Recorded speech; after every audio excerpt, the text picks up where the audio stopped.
Hallelujah. स्वागत है आप सबका मेरी भविष्यवाणियों की पुस्तक में। तो आइए हम आज के पवित्र वचन को पढ़ेंगे जो कि परमेश्वर के दास प्रेरित अंकुर यूसुफ नरुला जी के द्वारा लिखा गया है। आप किसकी योजना में हैं? जैसा कि निर्गमन की पुस्तक अध्याय 1 उसकी 14 आयत में लिखा है, और उनके जीवन को गारे, ईंट और खेती के भांति भांति के काम की कठिन सेवा से दुखी कर डाला। जिस किसी काम में वो उनसे सेवा करवाते थे उसमें वो कठोरता का व्यवहार करते थे। मेरे प्रियो, अगर आप इस बात को समझ जाएं कि परमेश्वर की आपके जीवन में क्या योजना है और शैतान की योजना आपके जीवन में क्या है, तो आपका जीवन पहले के समान नहीं रहता। शैतान की आदत है आपको जल्दी ना छोड़ने की। शैतान एक ढीठ प्राणी है, और जब वो दुष्ट आत्मा आपको छोड़कर चली जाती है तो वो दुष्ट आत्मा आपको देखती है कि आप प्रार्थना नहीं करते, वचन नहीं पढ़ते हैं, तो वह और 60 दुष्ट आत्माओं को लेकर आती है, क्योंकि उसको अच्छा नहीं लगता कि आप आजाद हो जाएं।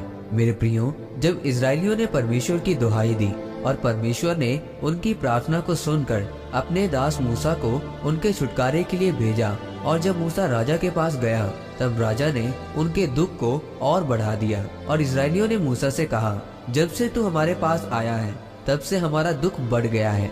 और राजा ने कहा, इन पर परिश्रम इतना डाल दो कि ये झूठी बात पर विश्वास न करें। क्या मूसा उनको झूठ बोल रहा था? वो किसकी बात थी? वो परमेश्वर की बात थी जो उसने मूसा के द्वारा उनको भेजी थी। लेकिन शैतान को मालूम था कि अब ये छुटकारे की ओर बढ़ रहे हैं, इसी कारण उसने उनके भार को बढ़ा दिया। आज शैतान को मालूम है आप परमेश्वर में चल रहे हैं, आप प्रार्थना कर रहे हैं, आप पवित्रताई में उपवास में बढ़ रहे हैं, तो शैतान आपको तंग करना शुरू करता है, क्योंकि आप छुटकारे की ओर जा रहे हैं और वो आपको रोकता है। आज बहुत से मसीही लोग प्रार्थना कम करते हैं। वो कहते हैं जब हम प्रार्थना करते हैं तो हमारी मुश्किल बढ़ जाती है। इसका मतलब आप शैतान के बंधन में हैं। आपने शैतान से हाथ मिला लिया है।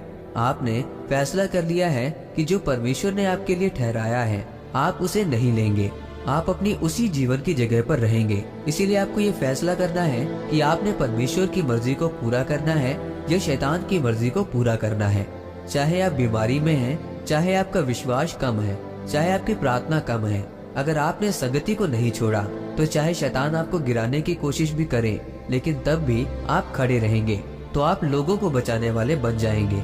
मेरे प्रियो, हम अपने उस परमेश्वर को नहीं मानते जिसने हमारे लिए सिर्फ कुर्बानी दी क्योंकि वो बहुत अच्छा था। हम उस परमेश्वर की बात कर रहे हैं जो कुर्बान हुआ और फिर तीसरे दिन मुर्दों में से जी उठा, और आज भी वो हमारे बीच में मौजूद है, आपको बढ़ाने के लिए, आशीषित करने के लिए।